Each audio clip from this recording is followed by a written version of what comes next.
Direct two indirect, এটা একটা statement আছে। তাহলে স্টেটমেন্টে তোকে কি করতে হবে? এক্সাম্পল একটা দিয়েছি, Anil said I am happy. তাহলে এটাকে তুই নিয়ে যা, ইনডাইরেক্টটা নিয়ে যা।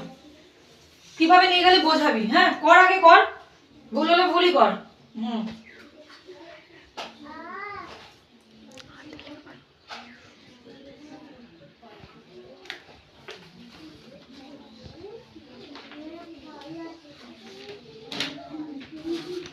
কর কর কর, যা পারবি তাই কর।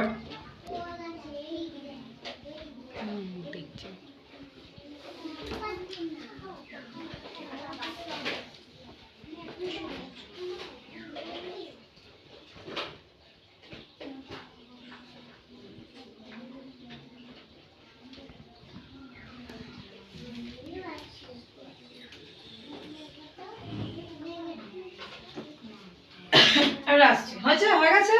এবার দেখ, অনিল সেড, অনিল কি? অনিল হলো স্পিকার, তাই তো? অনিল হলো স্পিকার, তাই তো? তাহলে স্পিকার যা আছে, এই যে স্পিকার যা আছে, স্পিকার এক রয়ে গেল। তোরা বুঝবি, হ্যাঁ? স্পিকার যা আছে স্পিকার এক রয়ে গেল। এটা হলো রিপোর্টিং ভার্ব সেটটা, তাই তো? রিপোর্টিং ভার্বও সেম রয়ে গেল। তাহলে সেটটা কি? রিপোর্টিং ভার্ব, তাই তো? তাহলে এই দুটোর কোনো পরিবর্তন নেই।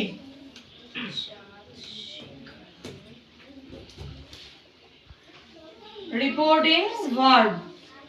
তাহলে এটা হলো আমাদের স্পিকার, এটা হলো আমাদের রিপোর্টিং ভার্ব। আমরা দেখতে পাচ্ছি দুটো সেম। তার মানে আমাদের কি বুঝতে হবে?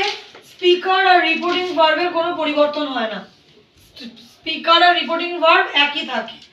এইবারে কমাটা কি হলো? কমাটা উঠে গেল, কমার জায়গায় লিঙ্কার কি বসলো? দ্যাট, তাই তো?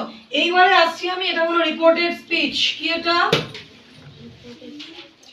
Reported speech. রিপোর্টেড স্পিচে কি আছে? আই অ্যাম হ্যাপি, তাই তো? I am happy. তাহলে এখানে আই এর জায়গায় হলো, যেহেতু অনিল ছেলে, আই এর জায়গায় হলো হি।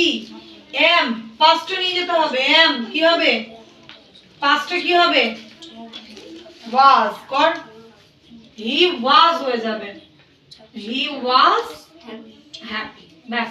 তাহলে তো ভুল হয়েছিল কি? এই এমটা প্রেজেন্টে ইজ ওয়াজ, পাস্টে ওয়াজ হবে। তাহলে হলো হি ওয়াজ হ্যাপি। ঠিক আছে, হয়ে গেছে।